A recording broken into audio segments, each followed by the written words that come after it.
This video is for educational and informational purposes only. The content is based on personal experiences and is not medical advice. Always consult a qualified healthcare professional for personalized medical guidance. Then you know how to kill it, and it's not as complicated as it was once thought.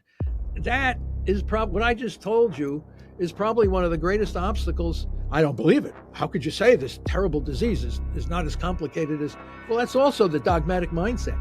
Oh, we have 100 different types of cancers. Every one of them is driven by a different mechanism and blah, blah, blah. That's no. We look at them all. They're all very similar. They can't live without a fermentation metabolism driven by glucose and glutamine. How complicated is that? Not that complicated. So that's a hard pill to swallow. If you're getting hundreds of millions of dollars from the federal government, pharmaceutical industries, all these different academic centers, and you're telling me I can manage this disease on the cheap? And the answer is yes. That's correct. It has been. I'm mostly on the science part of what is the origin of cancer. Only more recently have we started to team up with clinicians to try to implement this in the clinic.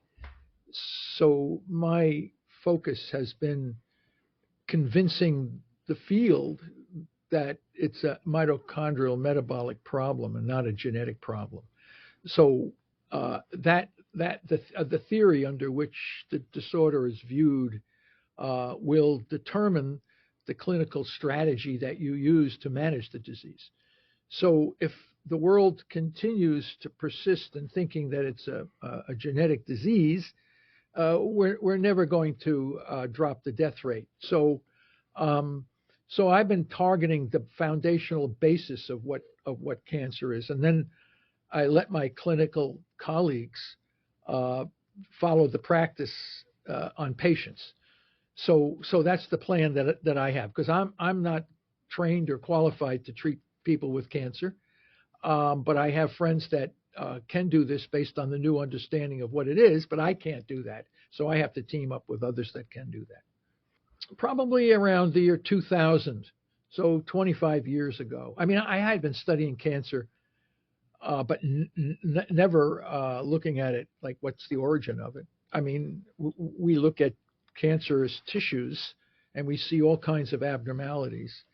And, what does it mean?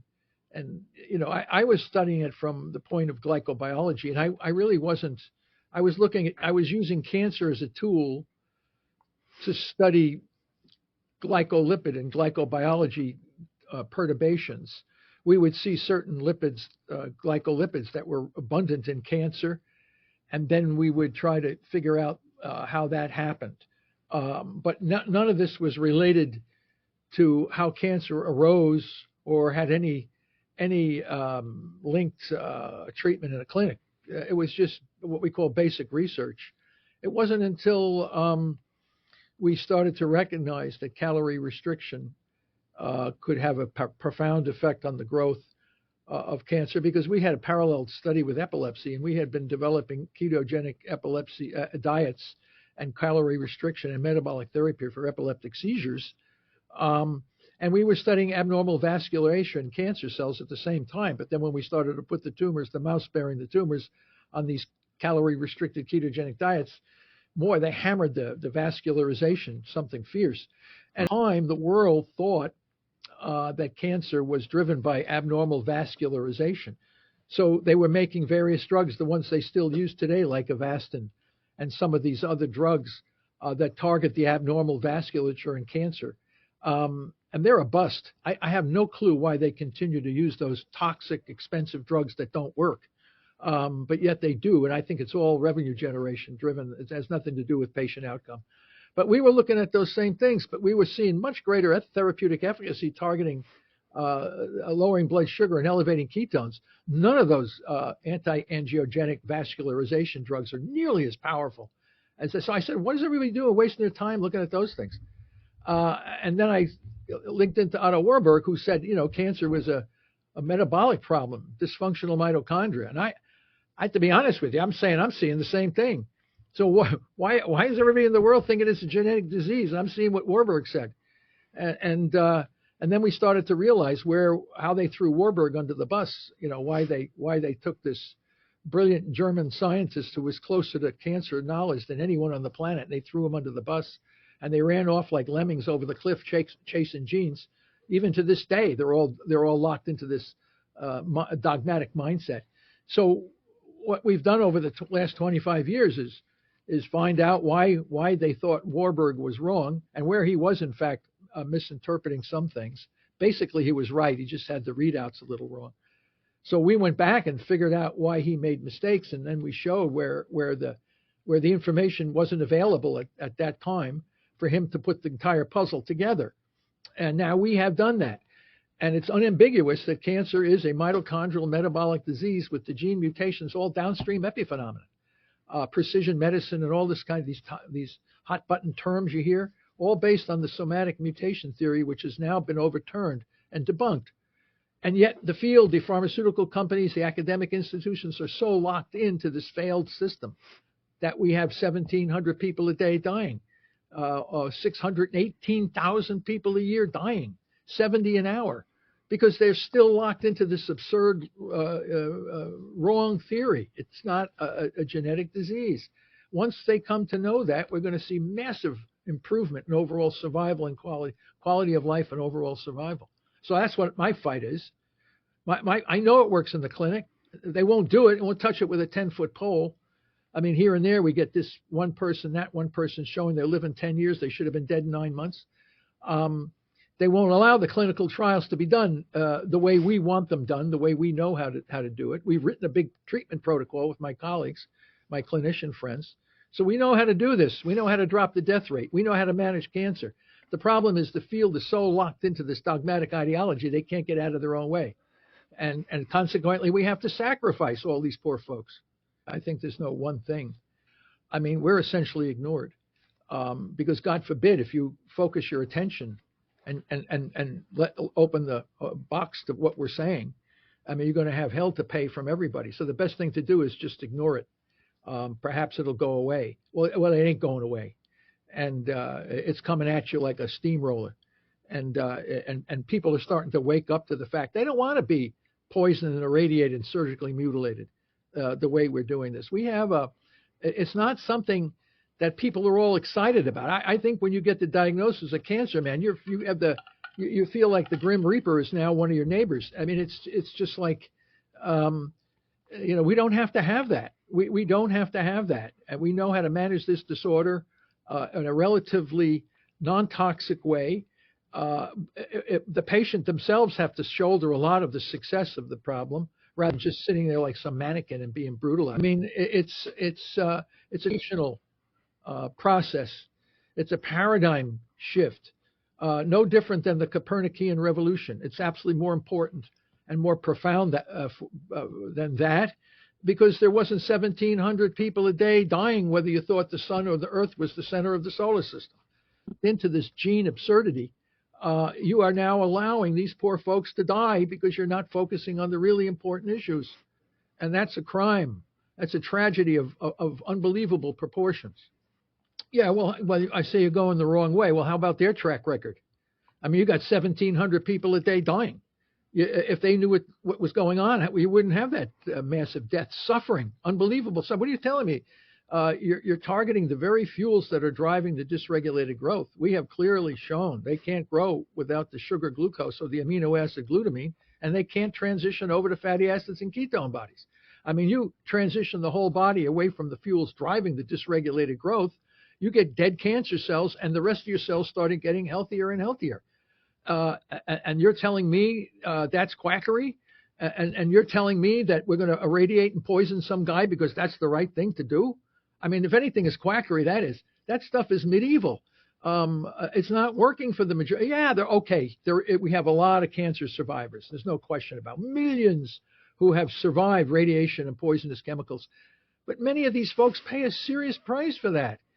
They have all kinds of bodily damage and hormonal and bone density issues, neuropsychiatric problems, financial problems.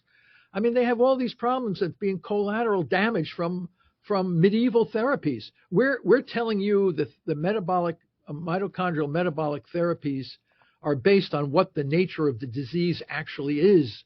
We have shown Warburg was mostly correct. Okay, so we've now polished up what he did and shown, put the whole train back on the tracks. And now the field doesn't want to know that the train is back on the tracks because what they're doing is so lucrative and so profitable for the industries that what are we going to do now if we're not going to do the stuff that we're doing? How do we do? Well, you better learn quick what we know or get the hell out of the way because people want to live and guys are standing in the way of this. So this is what you need to know. And we have the data. We're publishing these data in top peer-reviewed scientific journals. And some of these papers are receiving an incredible attention on the part of the lay public. And you're right. When you go into the clinic at Mayo Clinic, MD Anderson, oh, we never heard of this. Well, get your head out of your butt, start reading the literature, and then you'll come to know what the hell we're talking about. So this is what we have. We have a lot of firewalls that say, oh, it can't be this. Why? Because you were never trained in medical school to know what the hell we're talking about. And the answer is yes. And if it were important, we would have been told in medical school. And that's one of the great tragedies. I'm talking to all my clinician friends. They never knew anything about this in medical school. They go through oncology training to know how not to poison you to death when you're giving all this toxic poison to people. How you have smoke come out of your ears when you're radiating some guy's brain tumor. I mean, this is the kind of stuff they're being trained to do. How not to harm the person any more than harming them with the toxic things you're using. I mean, this is nuts. Yeah. I mean, once people realize what we've been doing to ourselves in the attempt to help you, people are going to get really upset. So people better learn real quick. Can manage cancer. It should not be a frightening disease. We know what to do. We know how to do it for the most part. We never say the term cure. We don't know if you can be cured using metabolic therapy. All we know is that you can live for a longer period of time with a higher quality of life. And I consider that tremendous success. If someone at your age gets cancer and it never recurs and you die at 98 years old from a heart attack, then you were cured from cancer. How would we know? But right now, people are doing a hell of a lot better using metabolic therapy. And we also continue to use some parts of standards of care. We can use very low doses of poisonous chemicals. They seem to work a hell of a lot better with minimal toxicity when the patient is in nutritional ketosis. Same with radiation. Immunotherapies that everybody's banging the doors down saying it's wonderful. It's based on the somatic mutation theory. Those treatments can be done if the tumor is shrunken down and there's a few cells left. You might come in with a low dose immunotherapy. So we have all of the tools necessary to manage cancer effectively. We're just not using it right. We're not knowing the whole problem and how to use all of the tools that we currently have. So I'm very optimistic about the future of cancer. It's just that it takes time for the field to come to know this. Well, we have a lot of folks that think they think they're doing well, but they lack knowledge, and it's not their fault. These people are smart people. It's just that they've been given training that has no relevance and potentially very harmful for their patients. So you're right. How do you correct the system? And we're in the process of looking at many ways to correct the system. I work with Greg Glassman and Emily Coomer Kaplan. We're going to start MetFix concepts. This is based on the platform of CrossFit because Glassman started the CrossFit organization. So we can set up health boxes where we train people to know their body, to know the different combinations of treatments that they can use to effectively manage cancer, and monitor it using apps and cell phones. And we have the glucose ketone index calculator that we have developed with my physician and scientific colleagues. Though that's a quantitative measure to know what zone you're in for killing cancer cells or avoiding chronic diseases.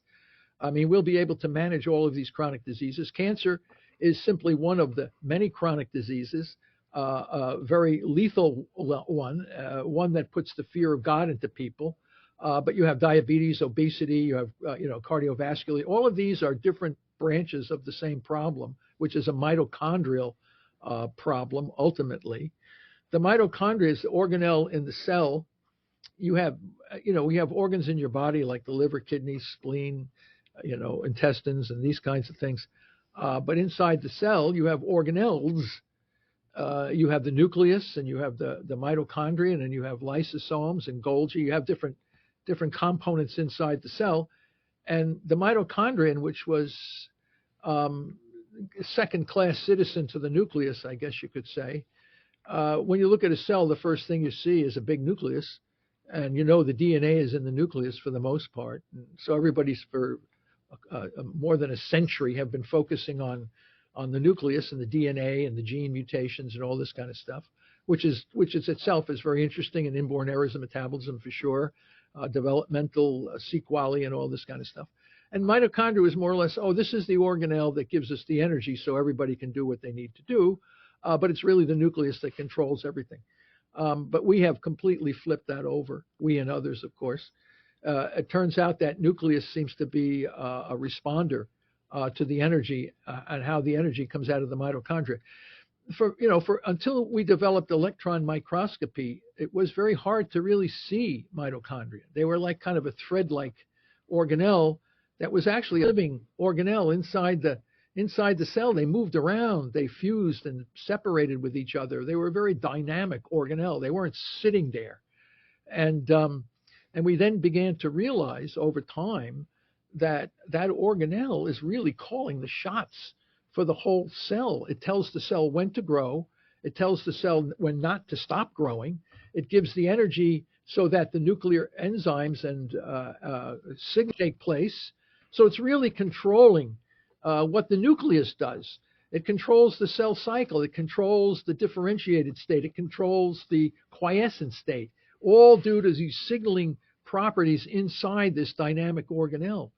And when that organelle becomes corrupted from abuse, chronic disruption of energy metabolism, it falls back on these ancient pathways that were abundant before oxygen came into the atmosphere 2.5 billion years ago.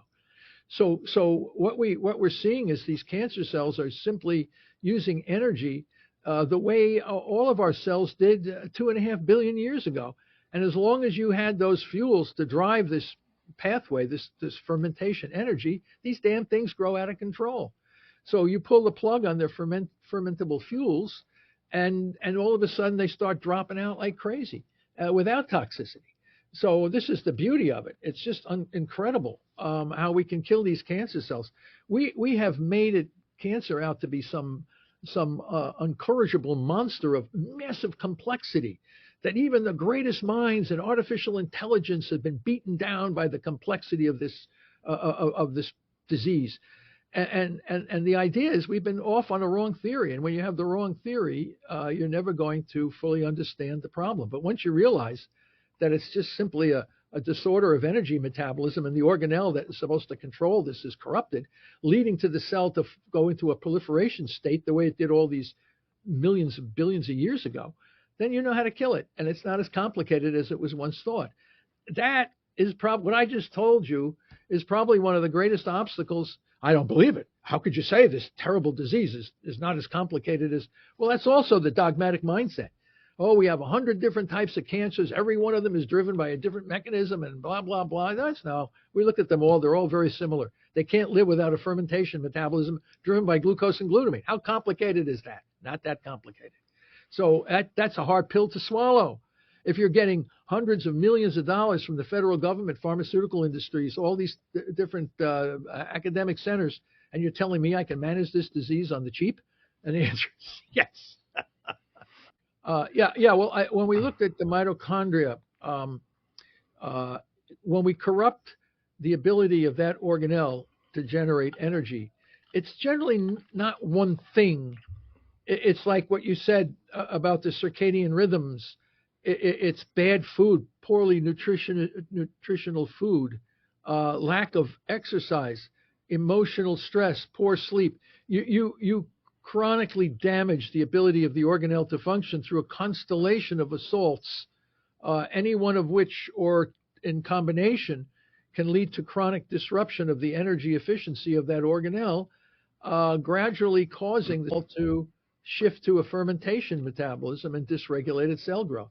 So one of the ways that you prevent cancer is you got to keep your mitochondria healthy.